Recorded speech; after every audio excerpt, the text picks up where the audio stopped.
Today I thought I would share with you how the Ladybug extruder discs work. I have two different sets.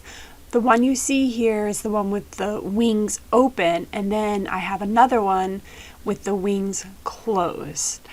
I have them in the 18mm, 23, and 24. So you can get a variety of sizes. I sell them as a set of 5, so you get both the open and closed wing version. So I have put the open winged disc in my Fimo. This is the 23mm. And I already had some red soap dough that was conditioned, and I put it into the extruder. And now I am extruding it out. So I'm just making sure that it was all the way pushed down before I removed my finger from the top. And now I am slowly just extruding it. I straighten it a bit as I go. You don't have to, you can straighten it afterwards. But I'm going to extrude all of the red, and that will be the first part, the body of the Ladybug. Once I finish up with the red, then I'm going to put the black in and extrude the next two parts.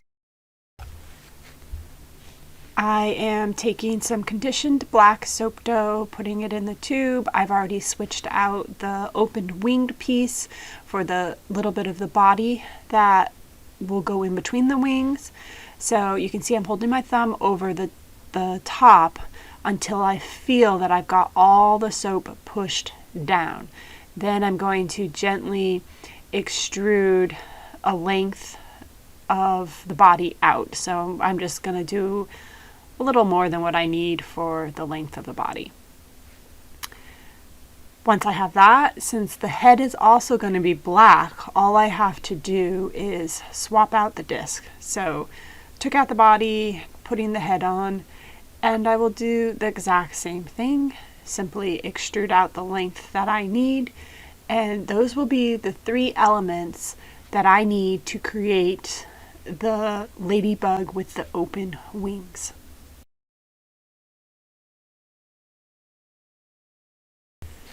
So the last element to creating the Ladybug is attaching all the pieces.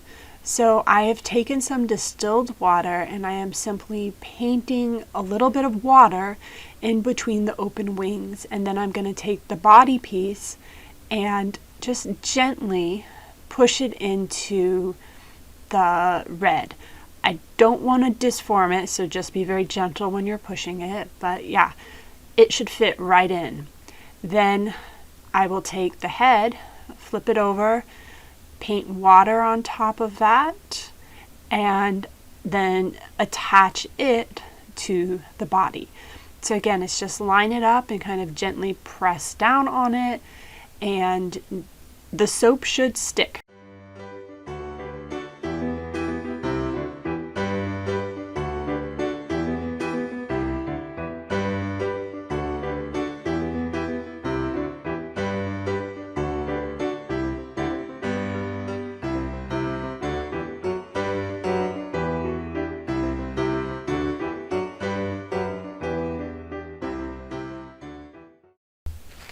Now, this is an added part that you can do if you want. I have cut up a whole bunch of little pieces because I am going to embed those on the top of my soap. So I am adding the Ladybug spots. I have simply taken about a teaspoon of activated charcoal and no more than a teaspoon of water. You really want it to be pretty thick, or at least dense with the black. I've taken a little paintbrush and I dip it into the mixture and then just very gently dot little spots on it. Once you let that dry, those spots will stay. You could wipe them off. It takes a little bit of effort to do that though. So I said, if you put them on, let them dry, they should stay on without smudging until they get wet, obviously. But I think it adds a little something extra, especially on the top. You could also, when you cut the bars, add the dots onto the bars if you really wanted to. It's not needed. I just like the look that it gives, so I do it.